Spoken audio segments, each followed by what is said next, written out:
دوستو ہمارے چینل نعت عابد نیندوی کو لائک اور سبسکرائب کر کے ہماری حوصلہ افزائی فرمائیں۔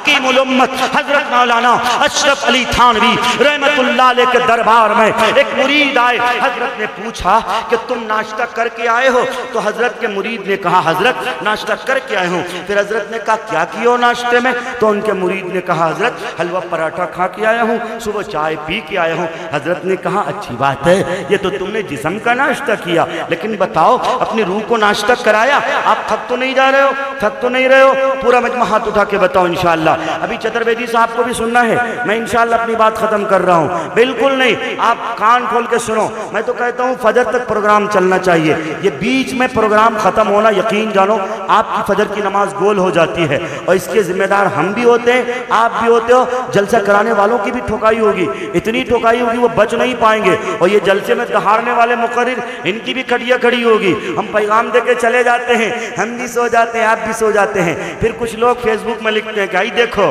ای مولوی صاحب اسٹیج میں تقریر کر کے آ گئے، شیر کی طرح دہاڑ کر کے آ گئے، اور لوگ بھی سو گئے، یہ بھی سو گئے، اور لوگ سنتے سنتے سننا ہو گئے۔ آپ ایسا مت بنیے گا، بلکہ میری گزارش ہے آپ سے فجر کی نماز پڑھ کے سونا، تب انشاءاللہ یہ جلسہ کرانا کامیاب ہوگا۔ میں بتا یہ رہا تھا بزرگوں ساتھیوں، حکیم الامت کے دربار میں ایک غلام آتا ہے، ایک آپ کا مرید آتا ہے، وہ کہتا ہے کہ حضرت میں صبح کا ناشتہ کر کے آیا ہوں۔ حضرت پوچھتے ہیں کیا ناشتہ کیو؟ ذرا عابد بھائی میڈیا والے کو جگا دو، وہ بہت گہری نیند میں چلے گئے، میرا خیال ہے مکہ مدینہ پہنچ گئے ہیں، اس لئے ان سے کہو کہ نہیں آپ ہندوستان میں ہو، چجائے کے تصور کی دنیا میں کہیں چلے جاؤ۔ ایک میڈیا بہت اچھا چینل بھی چلاتے ہیں، اور بڑے قلمکار کا بھی نام ہے، دراصل میرا دوست ہے، مجھے بہت کچھ کہنے کا حق بھی ہے۔ بزرگوں ساتھیوں میں بتائیے رہا تھا، یقین جانو جب حضرت نے کہا کہ تم اپنی روح کا ناشتہ کرایا تو وہ مرید پریشان ہو گیا کہ روح کو کیسے ناشتہ کرائیں؟ آج تک کسی نے روح کو دیکھا ہے؟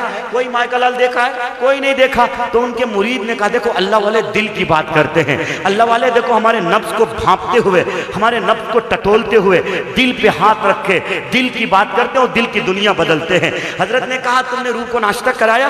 اس کے مرید نے کہا کہ حضرت نہیں۔ اور روح کا ناشتہ کیسے کرائیں حضرت؟ کہا کہ جسم بیمار ہوتا ہے نا، کیسے بیمار ہوتا ہے؟ کھانا پینا کم کھاؤ، کھانا پینا کم کھاؤ گے نا تو کیا ہوگا؟ جسم ہلکا پڑ جائے گا، طاقت کم ہو جائے گی، کام نہیں کر پاؤ گے۔ ایسے ہی روح کا ناشتہ ہے۔ پھر حضرت نے کہا کہ دیکھو روح کا ناشتہ یہ ہے کہ جب تم صبح اٹھا کرو اور مؤذن پکارے حی علی الصلاۃ حی علی الفلاح الصلاۃ خیر من النوم، آؤ کامیابی کی طرف، آؤ فلاح و بہبودی کی طرف، نماز نیند سے بہتر ہے۔ اس وقت تم گھر سے نکل کر، اس وقت تم بستر سے نکل کر اللہ کے گھر کی طرف دل دوڑ کھڑے ہو جاؤ، اللہ کی مسجد میں آ جاؤ، نماز پڑھ لو، اور نماز پڑھنے کے بعد کم از کم 11 بار استغفر اللہ ربی من کل ذنب واتوب الیہ مصلی پہ بیٹھ کر یا گھر آتے آتے پڑھ لیا کرو، انشاءاللہ تمہاری روح جو بیمار ہے اسے شفا نصیب ہو۔ کرو گے انشاءاللہ؟ چیک اپ کرائے ہو روح کا؟ دل کا چیک اپ کرائے ہو؟ نہیں کرائے ہو؟ ظاہری جسم کا بڑا علاج کراتے ہو، بڑے ماہر تجربہ کار۔ اگر بدن گرم ہو، بخار ہے، الٹی آ رہی ہو، ہاں اس کا مطلب ہے کہ بخار کی دوسری کیفیت ہے، میادی بخار ہے۔ اتنے بڑے اچھے لوگ، لیکن دل کی بات کون کرے گا؟ حضرت حکیم الامت اشرف علی تھانوی رحمت اللہ علیہ نے کہا دل بڑا پریشان رہتا ہے، بہت بے چین رہتا، اکتاہٹ محسوس ہوتی ہے، کہیں سکون نہیں ملتا۔ سمجھو کہ تمہارا ایمان لڑکھڑا رہا ہے، تم سمجھو کہ آج ارتداد کی آندھی بڑی تیزی کے ساتھ پھیلی ہے، ہوا کی بیٹیاں آزاد پھرنا پسند کر رہی ہیں۔ پاکستان میں آئے دن یہ نعرے لگتے ہیں، آئے دن یہ نعرے لگتے ہیں، میرا جسم میری مرضی۔ کون لگوا رہا ہے نعرہ؟ یہودیوں کی پریپیڈ پلاننگ کے مطابق۔ اگر تمہیں یقین نہ ہو تو حضرت پیر ذوالفقار نقشبندی دامت برکاتہم کی ایک کتاب ہے، ذرا لمحو تو یہ مٹی بڑی زرخیز ہے ساقی۔ حضرت پیر ذوالفقار نے اپنی اس کتاب میں لکھا ہے یہودیوں کے چال کے مطابق آج کئی ممالک اس کے جھانسے میں آ گئے، حتیٰ کہ سعودی عرب بھی آ گئے۔ لیکن مجھے کہنا پڑ رہا ہے قطر ایک ایسا ملک ہے، آپ سروے کرو گے ابھی بھی، آپ گوگل میں ڈال کے دیکھو پوری دنیا میں سب سے مالدار ملک کون سا ہے؟ قطر ہے۔ آج بھی قطر میں بین ہے کہ نوجوان لڑکیاں اکیلے کہیں گھومنے پھرنے نہیں جا سکتی ہیں، لیکن سعودی عرب میں اب حج بھی بغیر محرم کے آپ جا سکتے ہو، بغیر غیر محرم کے آپ جا سکتے ہو، سعودی عرب نے اجازت دے دی۔ اور پٹنہ ہمارے یہاں جو حج ہاؤس بہار حج ہاؤس ہے، بہار حج ہاؤس سے 4200 فارم بھرے گئے، جس میں سے 40 فارم ایسے نکل کے آئے ہیں جس میں صرف اور صرف لڑکیاں اور عورتیں ہیں جو بغیر محرم کے، جو بغیر مرد کے حج کو جائیں گی۔ بتاؤ، یہ حج کو جائیں گی، ایک مبارک عمل کو جائیں گی، لیکن محرم کے بغیر جائیں گی، کیا ان کا حج قبول ہوگا؟ یہ تو عیاشی کا اڈا بنانے جا رہے ہیں۔ اس لیے تم نے دیکھا ہوگا آج مدینہ المنورہ جا کر، مکہ المکرمہ جا کر ہر کوئی ویڈیوگرافی فوٹوگرافی کر رہا ہے، عمرے کی توہین کر رہا ہے، حج کی توہین کر رہا ہے۔ میں آپ کو کہہ دینا چاہتا ہوں، قیامت کی بڑی بڑی علامتوں میں سے ساری علامتیں تقریباً ظاہر ہو چکی ہیں۔ میری گزارش آپ سے، جاگو، اپنے ایمان کا چیک اپ کراؤ، اپنی روح کو ناپو، اپنی روح کو ناپو، تمہاری روح بچی کی نہیں بچی ہے۔ تم اپنے ایمان کا چیک اپ کراؤ، چونکہ ایمان گھٹتا بھی ہے بڑھتا بھی ہے۔ کہاں چیک اپ کراؤ گے؟ بخار ہو جاتا ہے، تم تھرمامیٹر لے کر ناپتے ہو کتنی ڈگری بخار ہے، لیکن یقین جانو اگر تمہارا دل مر چکا ہے، اگر تمہارا ایمان کمزور ہو رہا ہے، کیسے ناپو گے اپنے ایمان کو؟ ایمان کا تھرمامیٹر حاصل کرو۔ کہاں ملے گا ایمان کا تھرمامیٹر؟ اللہ والوں کی مجلس میں ملنا ہے۔ اللہ والوں سے محبت کرو، مدرسے سے محبت کرو، امام سے محبت کرو۔ یہ ایمان والوں کے پاس، یہ اللہ والوں کے پاس ایمان کا تھرمامیٹر ہے۔ اس ایمان کے تھرمامیٹر سے ناپیں گے کہ تمہارا ایمان کتنی ڈگری بچی ہے۔ چونکہ ایمان تمہارا بالکل ختم ہو رہا ہے، تمہارا ایمان چائنا موبائل سے بھی کمزور ہے۔ چائنا موبائل ایک بار گر جائے وائس کمزور ہو جاتی ہے، نیٹ ورک ایسی ختم ہو جاتی ہے، ویسا ہی تمہارا ایمان ہے۔ ایک بار اگر تمہیں کوئی ڈرا دیتا ہے، کوئی کہتا ہے بولو جے شری رام، تم جے شری رام نا کے نعرے لگا کر اپنے ایمان کو ختم کر دیتے ہو۔ او حوا کی بیٹیوں، تم اسکول کالج جا کر صرف 2 ٹکے کے خاطر، گفٹ کے خاطر کوئی نوجوان لڑکا تمہیں لالی پاپ دیتا ہے، تم سے مرنے جینے کی قسمیں کھاتا ہے، ایک موبائل گفٹ کر دیتا ہے فنکشن کے موقع پر، تم اس موبائل کو گفٹ کی وجہ سے تم اپنے ایمان کا سودا کرتی ہو۔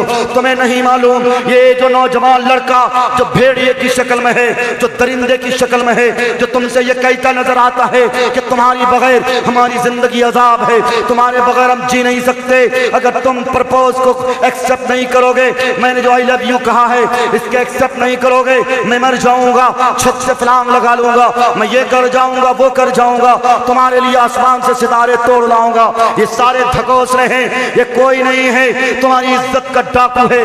جس دن تمہاری عزت پہ ڈاکہ ڈالے گا اس دن سے تمہیں کوئی نہیں پہچانے گا۔ اگر تم چاہتے ہو کہ تمہاری عزت محفوظ ہو، یقین جانو ٹی وی پر پردہ لگاتے ہو لیکن بیوی پر پردہ نہیں۔ اچھے خاصے کھوسٹ بڈھے، اچھے خاصے شادی شدہ لوگ اپنی بیوی کو بلوچ پہناتا ہے، شادی کے موقع پر ان کی بیویاں اترا اترا کر چلتی ہیں، اکڑ اکڑ کر چلتی ہیں، پھر شوہر بھی کہتا واہ میری جان کتنی خوبصورت لگ رہی ہو۔ اور بیوی کو حسین بناؤ، بیوی کو خوبصورت بناؤ، اپنے لیے بناؤ۔ رات میں تمہاری بیوی تمہاری بستر پہ آئے اتنی حسین لگنی چاہیے کہ صبح اٹھ کر کسی غیر محرم کی طرف تمہاری نگاہ نہیں اٹھنی چاہیے۔ لیکن بدقسمتی ان حوا کی بیٹیوں کی ہے، ان فاطمہ کی کنیزاؤں کی ہے کہ یہ اپنے شوہر کے پاس جب بستر میں سونے جاتی ہیں اتنا میلا کچیلا کپڑا پہن کے آتی ہیں، جسم سے اتنی بدبو آتی ہے کہ کروٹ اس کی طرف لینے کو طبیعت نہیں چاہتی۔ لیکن جب کسی کی شادی میں جاتی ہے 4 کلو میک اپ کرتی ہے، پرانی دیوار کو نئی دیوار بنا کر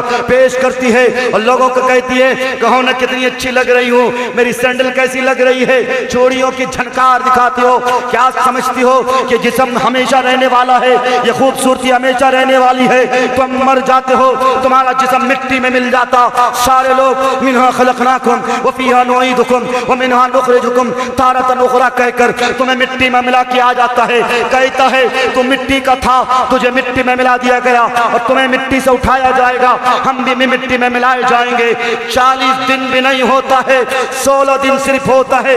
16 دن کے اندر اندر تمہارا پیٹ پھٹ جاتا ہے اور پیٹ پھٹنے کے بعد تمہاری پوری قبر میلی کچیلی ہو جاتی ہے۔ وہ کفن کا سفید لباس، وہ کفن کا سفید کپڑا جس کپڑے پر اگر عطر کے بھی داغ لگ جائے داغ نظر آتا ہے، وہ کفن کا سفید لباس بھی تمہاری غلاظت کی وجہ سے میلے کچیلے ہو جاتے ہیں۔ تم کیا سمجھتی ہو تم اپنی زلفوں کو کھول کر اپنی بالوں کو کھول کر نوجوان لڑکوں کو اپنے زلفوں کو دیوانہ بناتی ہو اترا کے چلتی ہو تم جا کر میک اپ کرتی ہو ایئر برو بناتی ہو آئی برو بناتی ہو بالوں کو کتراتی ہو ان بالوں کو کترانے سے پہلے سمجھو کہ 32 دن بھی نہیں ہوں گے کہ قبر میں تمہارے بال جھڑنے لگیں گے وہ دانت جن دانتوں کو ہنستے ہوئے تم نوجوان لڑکوں کے سامنے ہنستے ہو وہ دانت 40 دن بھی نہیں ہوں گے کہ وہ دانت جھڑنے لگ جائیں گے کہ اس بات پر گھمنڈ کرتے ہو کہ اس بات پہ اتراتے ہو کیوں اترانا قرآن کہتا ہے اللہ تعالی الانسان حین من الدہر لم یکن شیئا مذکورا انا خلقنا الانسان من نطفہ اگر تمہیں اپنی خوبصورتی پر گھمنڈ ہے اگر تمہیں اپنے بازوؤں پر گھمنڈ ہے اگر تمہیں اپنی دولت پر اکڑ ہے خوب یاد رکھ کے سنو اللہ قرآن میں کہتا ہے تمہاری اوقات کا ہے تم دو گندے خون سے پیدا ہوئے ایک انسان ہو اپنی تخلیق پر غور کرو تمہاری منی کا قطرہ اگر تمہاری لنگی پہ لگ جائے فوراً اپنے لباس کو بدلتے ہو تمہاری حقیقت وہی ہے اس لیے تمہیں گھمنڈ نہیں کرنا چاہیے تمہیں قبر میں ملنا ہے اس لیے میرے بھائیوں میرے بزرگوں اپنے ایمان کا چیک اپ کراؤ اپنے ایمان کا چیک اپ کراؤ گے سارے ساتھی کہاں کراؤ گے بیگوسرائے MBBS ڈاکٹر کے پاس مولی صاحب کے پاس اور امام صاحب کو جو اتنی کم تنخواہ دیتے ہو پھر کیسے ہوگا وہ کیسے ایک ایمان کا چیک اپ کرائیں گے